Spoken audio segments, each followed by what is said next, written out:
Buddy, how you doing? On a roll? Hello. How's it going? Awesome. So Yeah, good. I'm so excited. I'm getting your book pulled up. you're having a great hair day, by the way. Thank you. Thank you. I got a cut. I'm sure this is not a surprise I because you did saw me. I did a little of the same. Got my haircut too. It takes me zero time to get ready in the morning. Hair time. That's kind of rude. That's a rude thing to say to a woman. I mean, I don't But have I to get can't. ready. I just look like this naturally. Okay. All right. Thanks. Yeah, but Thanks. I can't do all the cool things that you can do when you have hair on your head, right? Like I Are can't there like cool stand in front things? of I can't stand in front of a fan on stage at a rock concert and like have my hair blowing all crazy. I get none of that. I have I have also not stood on stage at a rock concert and had my hair blowing all crazy, even though clearly I have the daily opportunity to do exactly that. So we're going to talk about your new book today. Yes. But before we talk about your new book that you wrote, what's new? Tell me what's new in your world. Where are you? What are you doing? Well, I'm just having like the best week ever.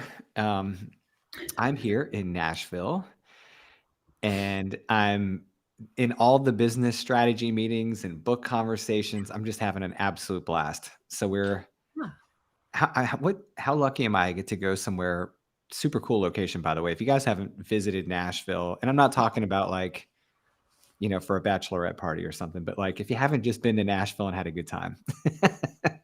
right. um, what a beautiful area. I've just really We're enjoyed getting to know the area. we ordered some great weather. I just looked out and noticed that the tree just outside my window, the leaves are gold. Like in the last 2 days, they're starting to really turn gold, it's one of my favorite times of the year when the leaves change.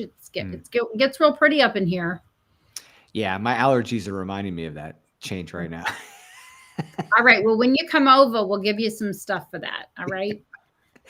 So yeah, it's been great. Visiting everybody. I've been able to have spent the day yesterday with Zach Bohannon. We were in the east end of Nashville, Okay. East side, on the east east side. side. Yeah, Okay. Which is very artsy. yeah, really cool. Yeah.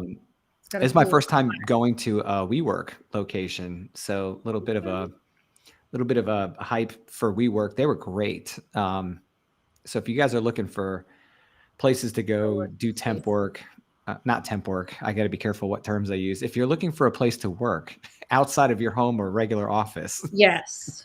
Yes. A co-working space right? is WeWork. Funnily enough, I went to an event at the 615 Collective Hmm. yesterday, which is an all women's co-working space. I'm going to give a shout out to Collective 615, it's a really reasonable place to meet other entrepreneurial women, develop your relationships, work on your business, that sort of thing, which is really the benefit of a co-working space. Byron actually used to um, uh, have an office there. And so I would go there from time to time. I just really like the fact that you could always have coffee. Yes, endless amounts of coffee. Yes. Yes. And we have Wayne, and Wayne is in Egypt. Hi, Wayne. Nice. What's up, Wayne? How's it What's up? going? How are you? One of these days we're actually not going to get a camel, little emoji icon deal. We're going to get a picture of Wayne on an actual camel. Oh, no pressure, Wayne. I'm not sure how easy that would be. You think is it easy to get on a camel in Egypt? All you have to do is challenge a coastie to something like that, and you will end up with a picture Oh, of I them on a see. camel. Okay. So I feel like something just went down. Nice There hair you too. go. Yeah. Yeah, see, this is my terrible attempt to grow a full beard, Wayne. First time in my life I've ever done this. Camels stink. Yes. Yes, What they was do. the impetus behind uh, the facial hair? Um, it's funny because like when you retire from the service, you're like, I'm doing all the things you guys haven't let me do Oh, forever. right. Yes. And I had facial hair until I came into service, and then I had to shave while I was in for 22 years. And then when I got out, I was really worried about maintaining this very professional appearance, and I was in corporate and I was doing all the things. And at the time, I just didn't really have I guess you could say I wasn't brave enough to try. I was like, in fact, I took a picture at my first hire was with BMT out of the service. And when they took Yep. my employee picture, I had a goatee. And I went to an event with a bunch of other guys, and they said, all you retirees grow goatees. Right. Yeah. So I had this moment in the spring where I just got sick of shaving. And I said, I think this summer when things get a little bit better, I'm going to try not shaving for a while. And someone told me, and this stuck in my head, that you got to go 3 months. If you go 3 months, you'll make it. And I said, all Oh, right. because you get over the annoying part. Yep. And I Right? said, Yeah. I've never given it 3 months. So that was it. I just decided to do it. How long are you in now? 3 What's your months. Well, 2 months or so. Okay. And so do you think it's gonna stick, or We shall leave that determination to Tammy.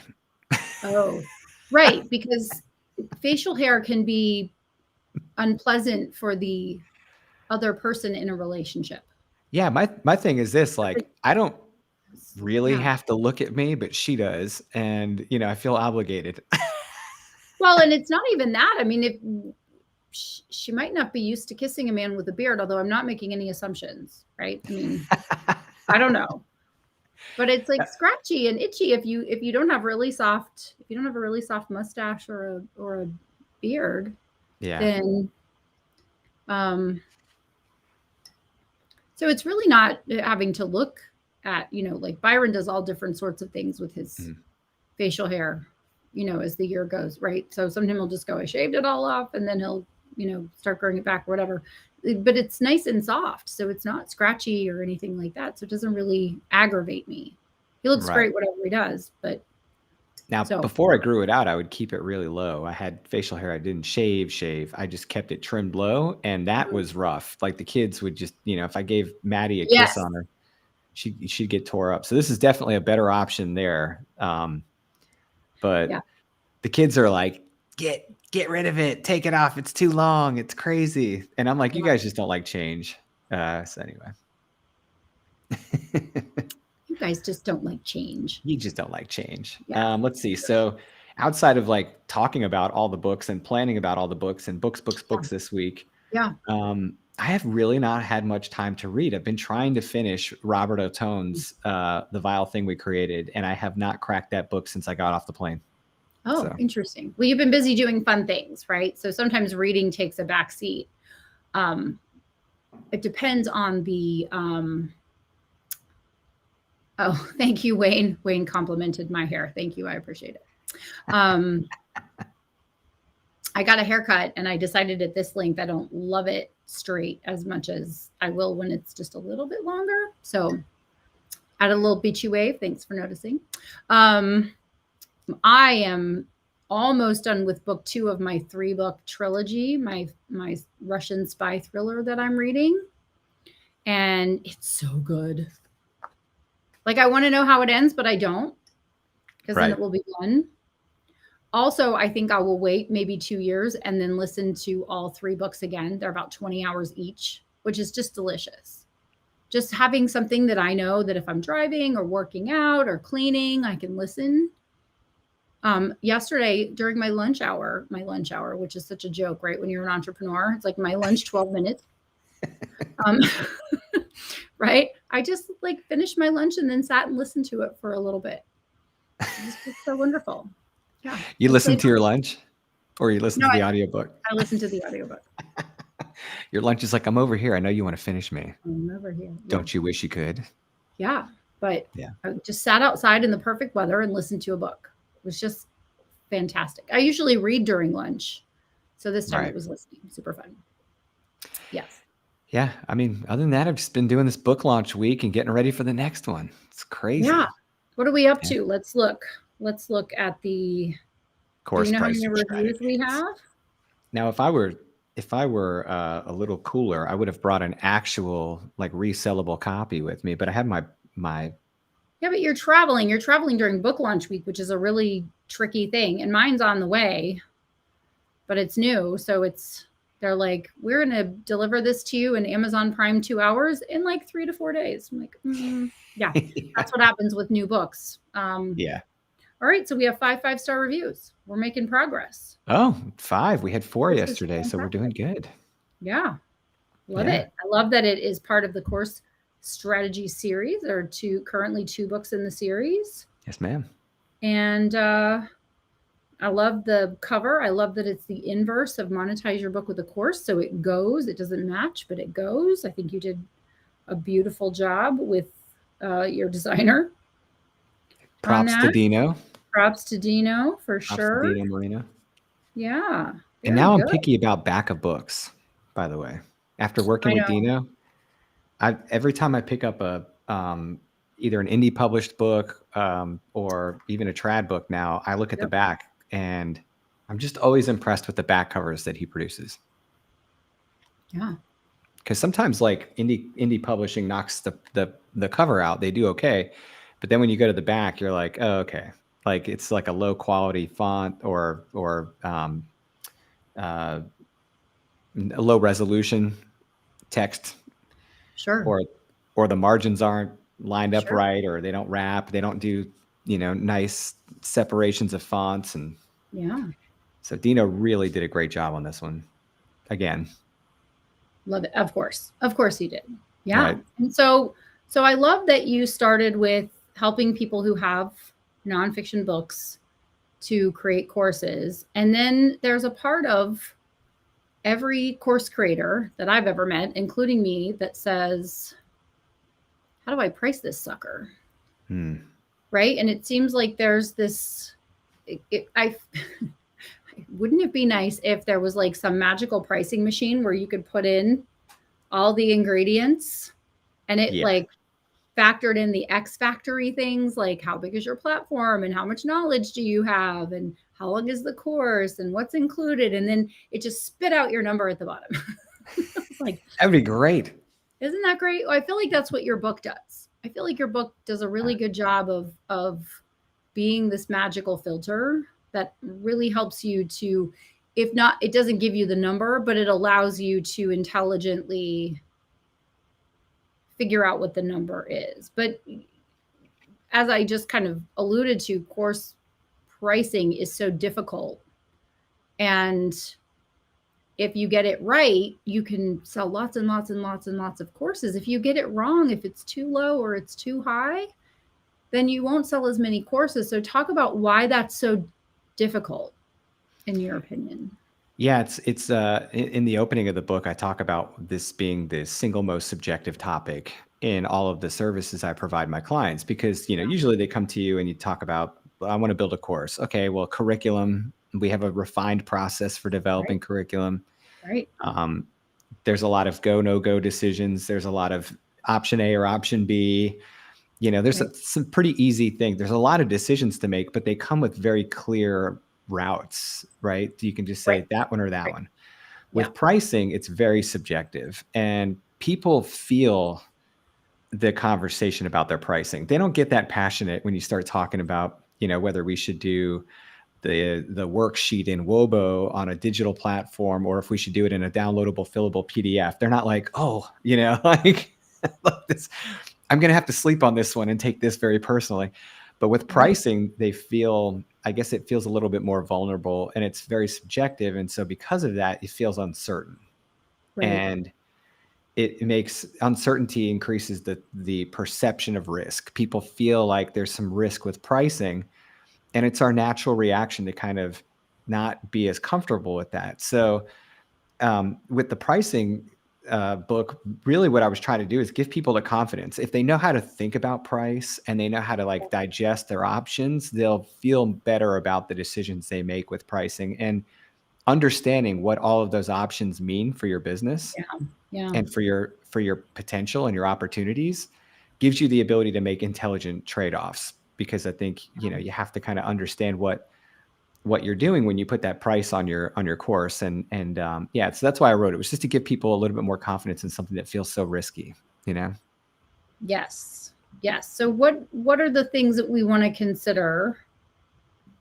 Because when people are talking to me about pricing, the first thing I'll say is, well,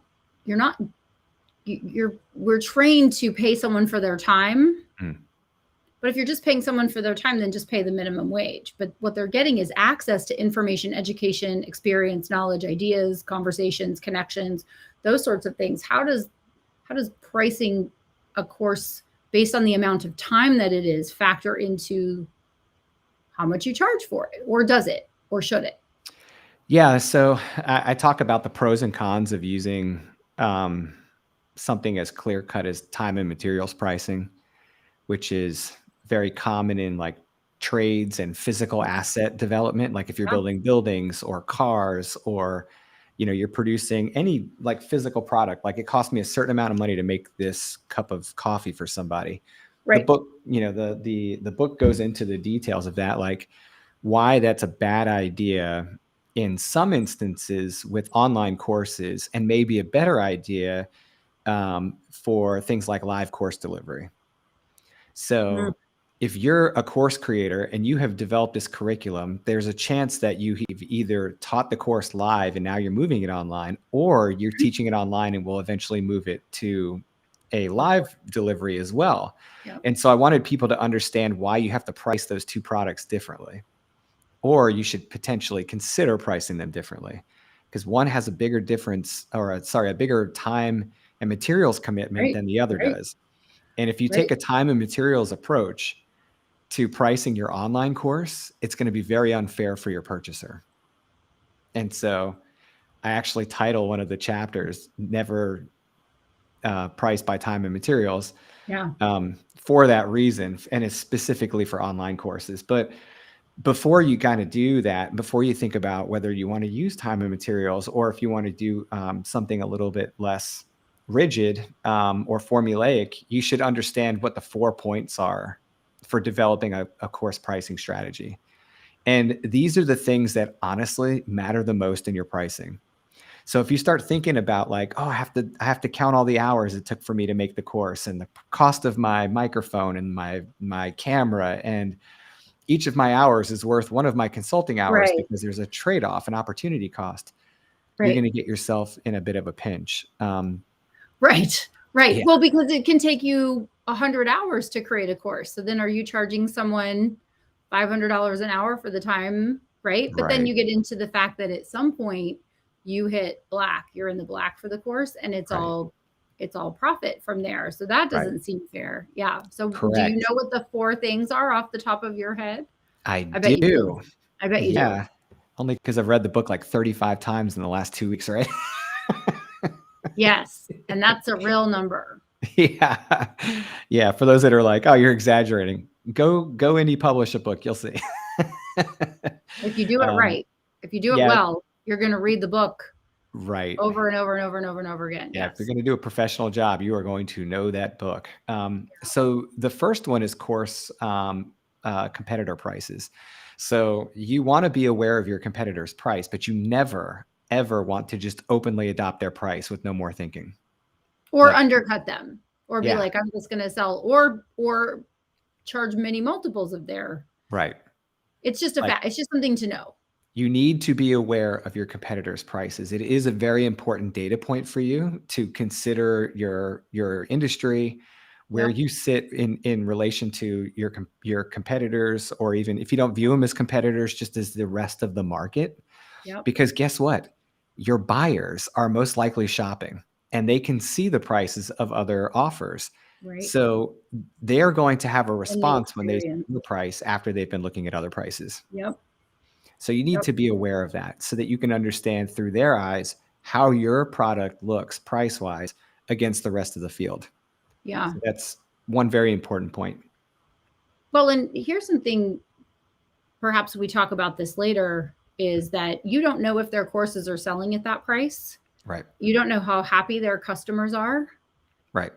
Right. And or what the experience is like for the learners or the prospective learners. They could be charging a lot and have a lot of unhappy students, or they could be charging a lot and not having any students at all, or somewhere in the middle, or Yep. they could be charging a lot, or they could be charging a fair price for their course and they have very happy students, but you don't necessarily know that. So Right. those are things that just having course knowledge, pricing knowledge of your competitors doesn't always give you the whole story, right? Absolutely. Am I right on that? Okay. Absolutely. There's so much more to this than just what is my competitor charging. Yes. Yep. And so I unpack a lot of that in the book. Like there's some understanding here about why you should know it, but you shouldn't just adopt it. The second point is that the value of the course isn't what you think it may be as a creator. The value of the course to the person buying it is Yeah. purely about like what outcome they can achieve. So they really don't care if you spent $3,000 or $33,000 They building do that not. course. Nope. It is not their problem. It is not, they're not going to know it. Right. They have And no they idea what shouldn't. your investment. No. It's the same No. thing with a book. But when Yep. we're pricing your book, you don't charge more if it took you 5 years to write your book than if it Nope. took you 5 months to write your book. They have no idea. And they They have no shouldn't. idea, and they should not know how much it costs you to produce your book, how long it took you. Right. So it sounds like it's very this similar Very similar. with course pricing. Right. Do we want to answer Wayne's? Is now a good point, a good time Yeah. to answer Wayne's? Yeah, let me come back to that after I finish the Okay. thought Yeah, on the great. outcome real quick, Perfect. just because I want to make sure people grasp that. So, Yeah. so when you sell a course and your buyers are considering purchasing your course, they're thinking about what this course is going to provide them. Part of it is experience. You know, they're going to have an experience with your product, and that's, you know, if it's educational and it's fun, that feels better to them. Right. Of course, if the topic is aligned for that. But the bigger part is like, why am I buying your course? I'm buying it normally so that I can achieve some outcome. You're going to take me from point A to point B. I can't get to point B as efficiently or effectively as on my own as I could with your course. So I want your course to help me get there. There's an outcome associated with me getting there. And that outcome is worth something to me as a buyer. And so if you're the seller of the course, you should be aware of how much value that course's outcome can potentially provide your learner. Now, you can't guarantee that outcome for them because you can't control their actions. You can't control whether they'll fully understand what you're teaching them and if they'll apply it properly. So never guarantee them, like, because you made $1 million with this method, that they will make $1 million. They can, but that doesn't necessarily mean they will. They have to take action. But from the buyer's perspective, they see potential. They see an outcome and they see a value associated with that potential outcome. And that really kind of shapes what their expectations are for price. So if I go to a dealership and I go to buy a Mercedes-Benz, I have a certain expectation about what a Mercedes-Benz buying experience is going to be like and what the car is going to be like. And I'm not And expecting what a Honda service is Accord going to be price. like, and maintenance and All of it. all of it. Yes. So I'm not going to be surprised if I see the Mercedes-Benz sticker price. I might still reel a little bit because it is a little steep, but I'm not going to be like, oh, well, how is that possible? I wasn't expecting that. And I'm also definitely not going to expect a Honda Accord price. So no, or a Honda Accord Drive or Honda Accord gas mileage. Absolutely. There is a specific outcome of that experience that I'm expecting, and they will strive to meet that outcome, and they will price their car accordingly. That's right. That's right. That's right. So it's the same thing here. All right. So Wayne, you asked, do we have or get feedback? Yes. Honore, you want to talk about this first because it's about books? I'm not sure what he means by feedback mechanisms. Well, I would say that there's two layers to this. In production, you can use your beta team, you can use fellow readers, those types of things. Right. After the book's been published, you're probably leaning on reviews. Yes. So yes. So the feedback, and so here's the real truth of this. When I'm sending the book to the advanced reader team, the book is being published as is, maybe with a couple of typos fixed. I'm not doing any type of substantive revision to the book at that point. When I'm doing the substantive revisions are during the editorial process. And if I have, and I do now have a very small group of people that I'll send a rough final first draft to it, knowing that it hasn't been edited or proofread, just to see if they have any suggestions. But I am not inclined, nor do I think others should be, to get general feedback from the world, because the world does not know. Unless I want to get feedback from people who know, not people who think they know. If that makes sense. And I think I might be frozen. I'm not frozen, you're frozen.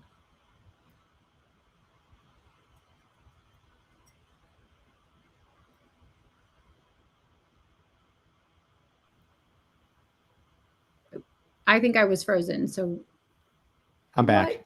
What did you hear? Was I back or you back? I'm back. My internet was. Oh, it was your internet. So I was live the whole time making like funny faces and maybe. I can't confirm nor deny. So if you guys could put in the chat if you saw funny faces. Were you seeing funny faces or were you seeing Lucas? That's a good question. So I'm not inclined anymore to say, like I saw an author yesterday post 6 different book covers and say, y'all, which book cover should I choose? I don't ever do that. And I want constructive feedback around typos and those sorts of things. But I've been around the block. People really do sometimes. I think it's a mistake to solicit advice from people who don't have a line of sight to what's effective and what's ineffective when it comes to books or courses. Right. So I only ask people who have rich, deep knowledge. Thank you for that, Karen. So it's a good thing I didn't start yelling to my husband or something. So you never know who's frozen. So I suggest that you get feedback from people who know. Right. People who are experts. So just like my husband's in the music business, and when I met him, I thought everybody could sing. And then he ruined me for all time because he would point out, oh, that person's flat or they're pitchy or whatever. And I didn't know what any of those things meant. And I still don't to a certain extent. But now my ears bleed much more often than before. I was living in ignorance and is bliss, right? Right. The same thing, if someone is not a book publishing professional or a course publishing professional, they can only give you the user's feedback, which is not usually fully comprehensive. Now, I like the feedback that says I wasn't able to open this video or the link didn't work or something like that. But general feedback, I don't ask for that. Right. And with courses, I highly recommend you beta test with a group of your ideal learners. Yes. Which is because that course serves a specific purpose, and that is to deliver a certain curriculum to a needed or to an audience with that need. And you need to make sure that all those points of the curriculum meet that objective. So for courses, I recommend you beta test, not with your aunt and your best friend and your sister's, high school boyfriend. You make sure that you use target audience members in the mix of those trusted family members and other resident experts to assess whether the course actually meets their need or not. Right. Yep. Which kind of brings me to the third point, which is, you kind of asked about this earlier. So when we're talking about the 4 points, the first would have been competitor prices. The second is the value of the outcome for the learner. And the third is the costs of delivery and the format. So if you're in an online course, this is where we start talking about those like time and materials, whether it's appropriate or not. If you are pricing an online course and you are not incorporating a live Q&A element, it's purely passive, you're probably going to have a lower price point than if you had a live component and live interaction with the instructor. And that makes sense to the buyer. Remember, all of this has to make sense to them when they're the ones involved in that decision. So if you have a course that can be both passive and incorporate a live Q&A, you can decide whether you want to package those two things as two separate products. hey, you can buy the passive course for this rate. And if you want to add on live question and answer sessions, you can bump up to this.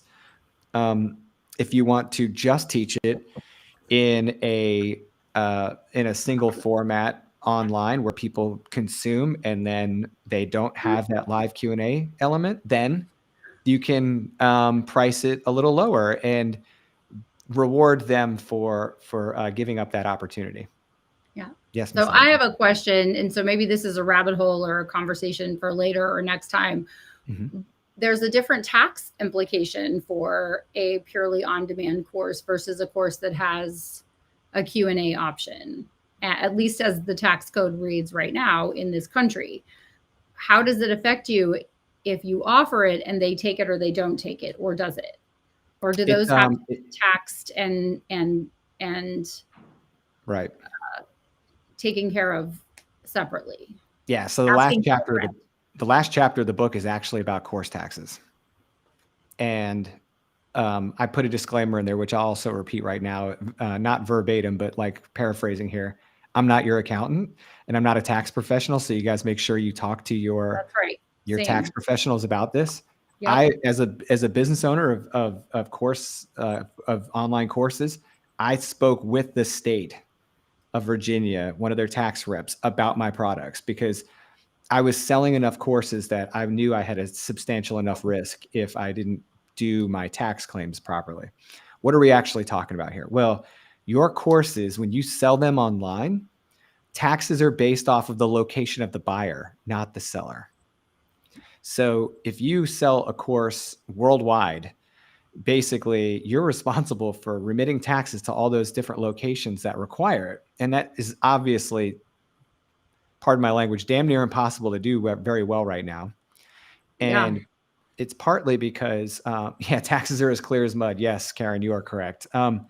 So because of that, a lot of states and provinces, I'm just talking about North America right here. So if you're in the US or Canada, your states and provinces, most of them have their own definition of what qualifies as a product, a tangible product, or a service. And in many cases, your course falls into the category of a service and not a product, a tangible product, for two reasons. One, I can't walk around with your product in my hand. It's an online course. Two, if there's any live component, that is considered a service. So if you really want to kind of make sure you're covered here, having a live component adds a little bit more service relationship to the product, and that can really help clarify things if you feel like it's a little too muddy. Now, you could do that as simply as like having a once a month live Q&A session, like Honore and I do. That's perfectly fine. If you're a coach and you're hearing this and you have a course and you integrate it with your coaching program, this also qualifies. You're providing that type of live service. If you sell a completely passive course online, you need to check with your state and make sure that you're adhering to the state's rules. But in many cases, even a passive online course can be considered non-taxable because they don't view it as a tangible product. Now, Thinkific, who's the learning management system that I use, they do all of that for you now. Part of their Thinkific payments plan, if you're on Thinkific payments, is that they know they've programmed their system and they've partnered with a couple of different providers, payment processors and the like, to determine this thing, and they'll actually remit your taxes for you. So that's like next level, because it's not just like telling you, hey, you owe taxes.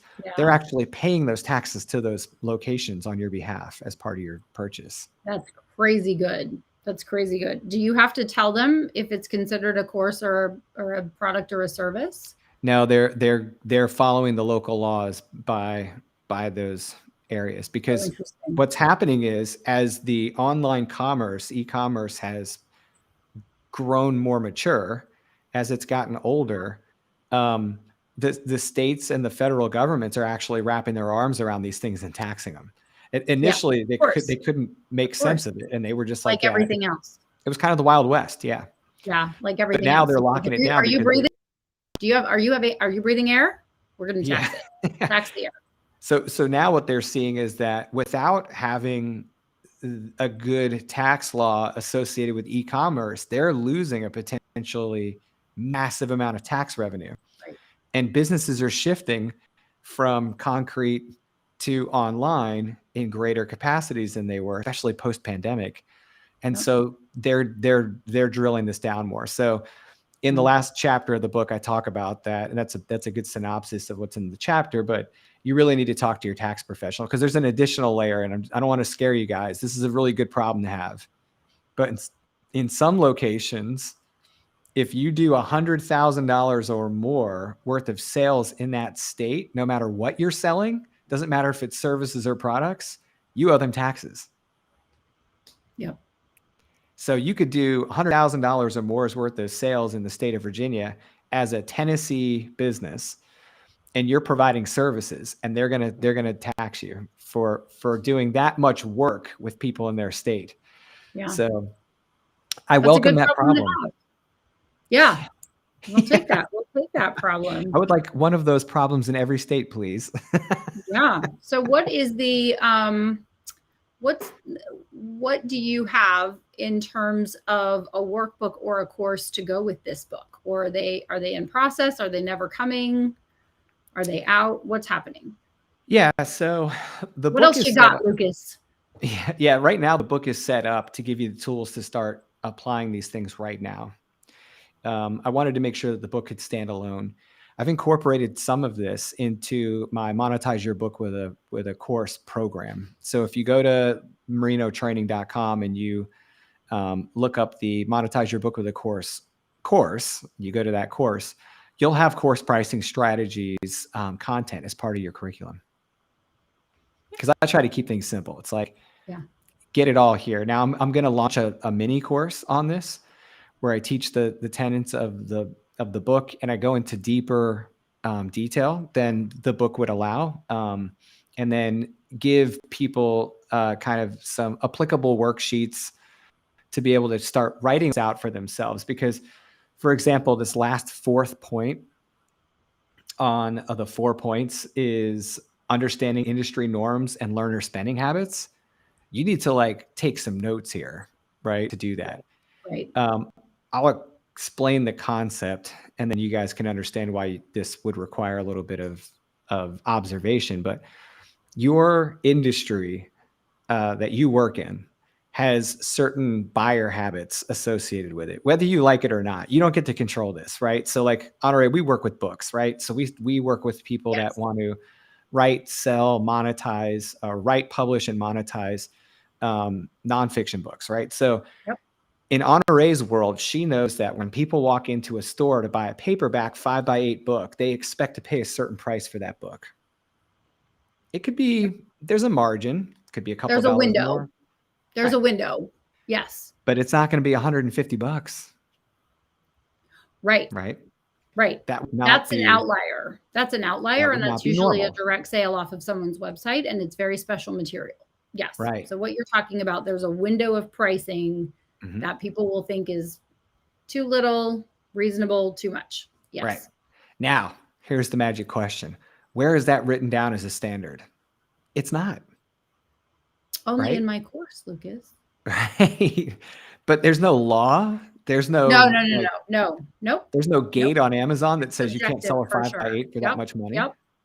There's none of that. It's even, but at least that industry has some buyer norms associated with it. At least people know when they walk in that they have that in their head. Yes. That doesn't exist in the online course space yet. It's too young. It hasn't been around long enough. Well, now, you can't see how big a course is. It's not a tangible product that you pick up anymore. It used to be when you would buy something with, as I did, cassette tapes or DVDs. But the minute we went to MP3s and then online learning, the only thing that you get is Thinkific does that summary. Right. Has this many hours of videos. Right. And what else is on there? Like how many materials there are? I forget what's on the. Yeah. Lesson count. Like how many lessons there are. How many lessons? Yeah. How many hours of video. By the way, guys, I usually recommend you do not display that on your course cards. I recommend you take that off. Oh. You want a little insider baseball on that? Give me this. Tell me now, Lucas, since I haven't heard this before today. No. I usually recommend taking that off because it can intimidate some buyers. Oh, if there's 80 hours of content, they're just like, Or oh my gosh. yeah, Okay, that's awesome. And so obviously in Thinkific, there's the option to not have that option. right. You can just click a little box and it takes that off the card. Okay. All right. Well, I'm going to have to go analyze my courses now. Well, but that's Now, been a concern. That's why I've added some right, extra content and right, videos, because I felt like if someone was looking at it going, well, it's $1,000 or $3,000 or whatever it is, like, what do I get for that? Right. That's always the right, question someone gets, is like, what do I get in exchange for my right. time and my money? So Well, that's great information. to specifically address that, I recommend not using those little numbers of hours of videos and numbers of lessons, because here's the deal, guys. They don't really care about buying your features. They really care about buying your content. And your benefit So, to them. yeah. So you need to Yeah. talk about what this course can help them achieve. And you Yep. need to talk about what you teach to help them get there. The topics, the way you present it, that stuff's important to them after you talk about the problem and how Yep. your solution can help them get to a certain outcome. And you talk that outcome and let Right. them understand, okay, I can get where I need to go if I take this course. Then after that, you can talk about those features if you'd like. The problem Yep. with putting that stuff on a course card is it kind of puts it right at the front. And I'd prefer to put that information at the back end. So if I feel like it's important for my learners to know how many hours of video content there are or lessons, I would Yep. put that toward the bottom of my sales page. Also, there's a difference between requiring completion and not requiring completion. So for example, if you sell a course that helps people prepare for the project management professional certification, they are required to have 35 contact hours. And if your course doesn't deliver those hours, they may not meet the requirement to get their certification. So it's Right. really important in that industry that you list those hours. Sure. Right? So you need to understand, this is exactly the point about understanding buyers' expectations. What are the norms in that industry? What are the requirements in that industry? So if your course is in a world where those requirements exist, you have to list those if you really want a good shot at selling. But if you don't, if Right. you work in a world where people may like short content, for example, listing 80 hours of video is counter to that, and it could hurt your sales. Right. Right? Okay. Yeah. So when we talk about, just to kind of touch back on that fourth point, if you're talking about the buyer's expectations and the industry norms, and that industry has these requirements, you must do your best to meet them. If that industry doesn't have those norms, you have to determine whether it helps you or hurts you to list those things. And it's not necessarily about bragging about how much material you've produced for them. It's more about what they want to see. So you can ask your beta learners, you can ask your audience things like that, your close-knit circle. Hey, would it be helpful if you knew this, or is it like kind of a bad thing? Now you're going to get all the different answers. You still need to make a decision, right? And so my default answer is, if there's not an industry norm, I normally don't put something that could potentially overwhelm them. If there is an industry norm, if you're working in an industry where people are very critical and they want to see that they've bought all the things, listed at the bottom of your sales page, not at the front. Because I'll never get through your list of course features to get to the stuff that really matters, the outcomes, the benefits, all those things. Okay, so one of the other points that's really important for you to kind of wrap your head around with buyer behaviors is, when you did your research to find out what your competitor prices are, and you looked at their landing pages, their sales pages, and you looked at their prices, you're getting an idea about what is forming the opinions and expectations of your buyers. This is what they're seeing. This is what they're expecting. And so when you go to produce your product and put it out to the world and price your product, part of understanding buyers' behaviors and expectations and the industry norms is seeing what's in the industry. Right. So you're kind of knocking out birds with one stone when you go sites and start doing that research. This is why the research matters. And your buyers may not be the same people that you initially think they are. So you need to confirm that. So let's say we're teaching people how to self-publish books, right? and let's say we're only doing nonfiction. It wouldn't make a whole lot of sense if we were positioning ourselves um, to only assess audiences that are learning how to publish fiction. They're not the same buyers. Right. They might have different spending habits. They may have different Oh, for sure. right expectations for products. You could take Mhm. someone that is publishing fiction and dump them in the nonfiction publishing world, and their eyes would just light up when they saw the differences in prices for products, because the outcomes are different. It's not entertainment, it's Right. helping you earn money, right? And fiction is entertainment. Right. So that's like trying to film a documentary and price it like a blockbuster hit. Like, Right. Right. they're two different It's, things. yeah, apples and oranges, still That's fruit. right. Just yeah, and there's so many things to consider, which is why I'm so glad you wrote this book to help people kind of wade through the mystery and not just take some noodles and throw them up against the wall and see if they work. Right. Yeah. Yeah. So do we have any questions? Yeah. Drop your questions in the And chat, guys. thanks for popping in, Karen. I know we've been working her like a like a skinny mule, right? Yeah. And another book, and another book, and another book. Yeah. Thank you, Karen. Oh, Yeah. she's so nice. Yeah. She says the book is amazing. That's very nice of Well, you. she's not wrong. She's not wrong. I mean, it's so nice. It's why I love books, why I was a reader before I became an author. My appreciation for someone taking the time to put their knowledge in a place where I could learn from their words. I mean, that is just so amazing. Yeah, it's pretty nice. And this book has been a little bit of a different experience for me with conveying information than like Monetize Your Book with a Course was, because I feel like, this one's obviously a little smaller. This one's not like a 17,000 word book. So it's a quick read, but it's very thought-provoking content. So I didn't want to overwhelm people. You really need to take time to think about the things that you read in this book. So I wanted to produce something that was nice, tight, and compact, but gave you a ton of deep dive thinking to do. Yeah. And you'll come out the That's my backside favorite of it, kind. right? You'll be confident that you can consume the book rather quickly. The audiobook version, which is coming out soon, is just about 2 hours in length.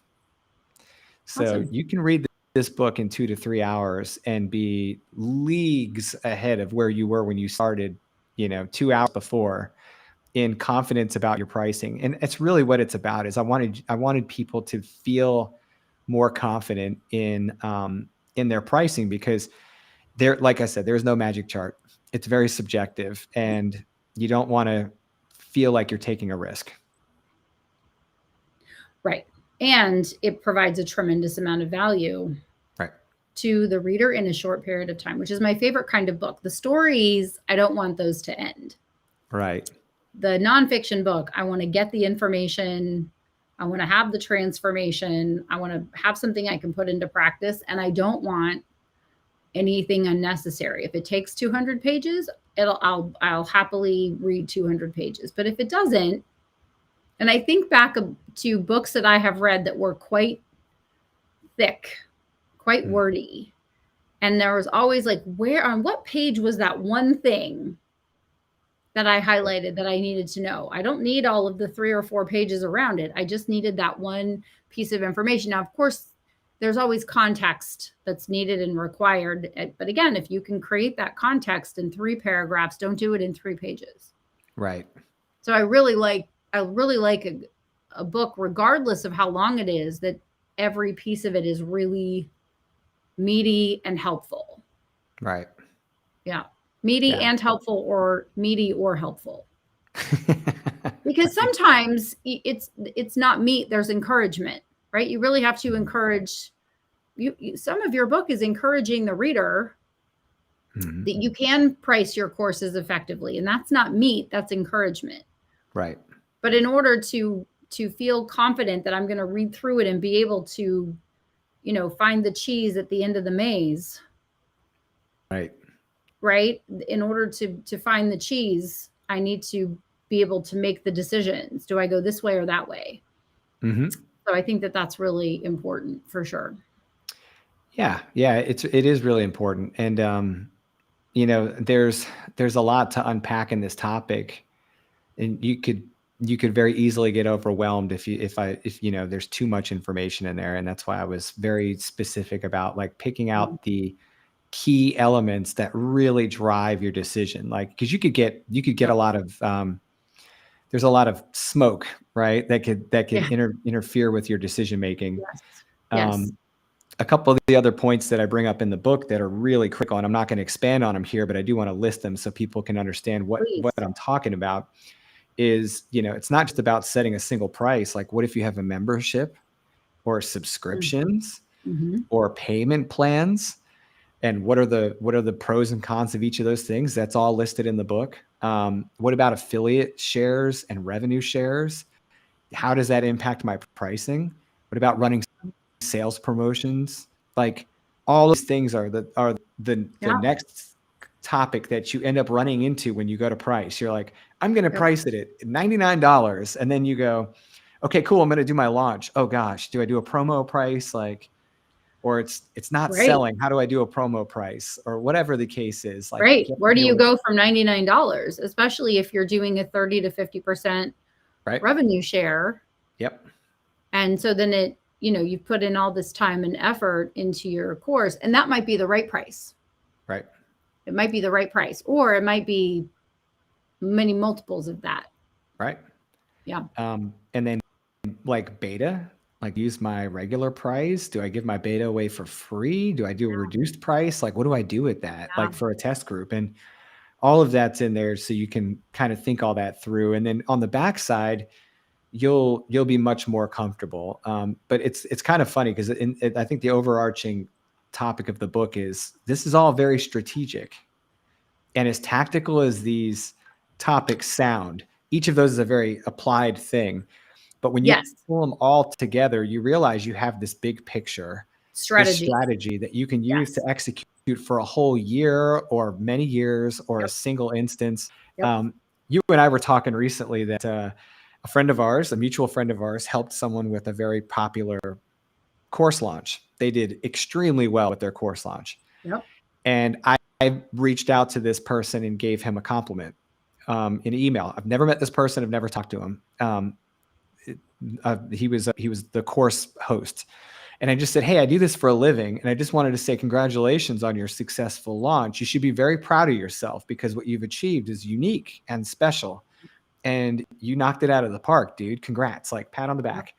And he wrote me back and said, oh, thank you so much. You do this for a living? That's crazy. And I said, yeah, I know it's crazy. So, but You're his next crazy. thing was like, Okay. hey, can I ask you a quick question? Sure. And he asked me, like, I only plan to release this for a short period of time. And I'm thinking about what to do with this next phase. And my question to him was, why did you only release it for such a short period of time? And they were using that to provide urgency. And I'm like, you could have used your price to create urgency and not the availability of the product. And if you do want to use availability of the product for urgency, there's a way to do that that doesn't make it sound like it's never going to be available again, because the minute you make it available again, you're a liar. Right. And people don't, you don't think about, Yep. we don't necessarily think about the word never. And the other thing that occurred to me is if he had known about you or went looking for you, not knowing who you were, right? Looking Right. for an expert, the expert can sometimes tell you, don't do this, do that. Have you thought about this? And it's mind blowing. It's like, Yeah. I never even thought of that. I was having a conversation with a soon to be author yesterday. And he was like, well, what if I just, did something really quick and just, wrote something really quick in the next couple of weeks and just published it myself. And then I'll take the proceeds from that. And then I'll take a course or have hire you for. And I said, you have three options. You can do number one, and that's not in alignment with your brand and your business, right? So you can just go, oh, I'm just going to create a course and put it up there, which is what I did in the beginning when there were not course experts or none that I knew to look for, right? And I got crappy course results, basically, right? I did Right. better than I should have, Right. to be fair, right? Or you can have an expert do it, outsource it. If you have to hold your nose and write the check, go, oh my gosh, right? It's like, It'll oh, be worth it in the end. hold your breath and run the MX, right? Or you can educate yourself with what an expert has provided. That's going to take you the longest amount of time, and you still may not get the results of using an expert. Right. But you probably blew his mind. It's like, oh, you do this for a living? And then he had made a critical mistake with his launch that Right. he may or may not be able to correct, or he may have to redo something else entirely in order to have his integrity. So it's very Right. interesting, because I have used the word never on very rare occasions, because I always reserve the right to change my mind or make an adjustment. Right. Right. And I have used the Yep. word never. And in one instance, I will never, ever do this again. And I proved to myself actually 3 more reasons after I did it why I would never do it again. Right. Right. And Yep. so I was like, oh, I was right. And thank goodness I was right. But I would have to eat my words if I were to go back and do that again, which whatever it is, it doesn't matter. But Sure. it was around doing a really super crazy discount on courses at Black Friday. Right. And just so you know, in case anyone is wondering if they should price higher or lower, the lower you price a course, the more of a problem you will have with people paying you. Yep. When Absolutely. I run $100,000 charge on someone's Amex, it goes through 100% of the time. When I charge someone's card for $19 or $29 or $59, it goes through about 98% of the time. Right. Yep. And sometimes you're chasing, it's just not worth it, right? It's like, it's not Right. worth it to chase $19, but I never chase anyone for $100,000. They're like, here's my Amex, feel free to use it whenever you're ready. Right. Right? Yeah, There's no it's issue. true. Yeah, it's 20,000, 50,000, 100,000. I never have an issue. Anything over $1,000, $2,000, there's never an issue. But anything that's a low priced course, we should probably talk about that in a future something. Sure. Yeah, there's Psychology. a chapter of the book about the relationship between price and volume. Yeah. And when you price a course, how much volume do you have to do to meet the same objective as a higher price course? Yep. And the thinking in that is exactly kind of what you're talking about. Is that when you make the choice about what type of price and volume you want to work with, it changes the way your work happens after that. Yeah. You have to, if you're working on a high volume, low price product, you better love marketing. That's all I'm going to say. You better be like that. Well, you better love marketing anyway. Course marketing, book marketing. You better find a way to love it, kids, because it's going to be with you forever. But if you're doing something that's low price, then you have to sell a lot in order to make anything that's measurable. Right. Right. And this is all working under the assumption that the value is there, right, in the product. So if you have this high value product, the second question is, why are you even thinking about low price, high volume? It's like, you really have to be careful. And if your business currently works on referrals or on like kind of boutique services, how out of alignment are you going to be with your brand? Yep. And so there's a lot of thinking about like where you're going to price and what kind of people, what type of people in the market you're going to reach with those prices, because in some markets, very low prices have a perception of low quality because that audience doesn't buy low price things traditionally, and they don't think that they can find value in lower price things. Right. If you don't price it high enough, people go, it's not even worth it. Although sometimes I will buy something from someone who has higher price courses to see how much value they provide in the lower price coursing and what that experience is like. Because it gives you a little peek behind the curtain. Yep. So I do have some lower price courses to go with my higher price courses to give people a little taste of knowledge and expertise. Right. So, and you can use micro or mini courses for providing great value in a small compact package that can reach people in a more accessible way. Like your course becomes more accessible when the price is lower. but that doesn't mean you should give up the entire farm for that one price year round. And it's different than doing a promotion. So like, this is one of the reasons why the 99-cent book, right, is a good example of this. Do you leave it 99 cents all year, or is it a promotion? It's a big difference in that. That's right. Big difference. Right. Okay. So that's the top of the hour, literally. Lucas, we could talk about this stuff all day, but most people will not sit on a live with us all day. So let's leave them wanting more. So we'll come back next week and talk about something exciting and compelling. And you can tell us what the next book is that you're writing and what you're working on. And I mean, I think you have like another book coming out like between now and next week, right? Yeah. I mean, on the 29th, I have a fiction book coming out. Yeah. Yeah. All right. So we'll talk about that. So we'll talk about all the things. Yes, ma'am. All the things that are coming up. Yeah. Very good. Thank you, Wayne and Karen and everybody who tuned in and everyone who is with us after the fact. We so appreciate you. Please like and love and share, ring the bell, subscribe to our newsletters. Come hang out with us. We're so fun. Join the mastermind, take a course, read a book, change your life, all the things. Thank you, Lucas. You're such a wealth of knowledge. And now I am not ashamed to say I take full advantage to the fact that I have you on speed dial when I have a question, because it's so nice to have someone who knows what they're talking about to just answer that real-time question, right? So right. I know Wayne said earlier that, he would pay extra for access to an expert. And isn't that the truth? Having someone who can just answer your question and provide context and reasoning behind it is really invaluable. So thank you, Lucas, for spending this hour with me and with everybody. So cool. Yes, ma'am. Thanks for having me, guys. We'll see you next week. Thanks.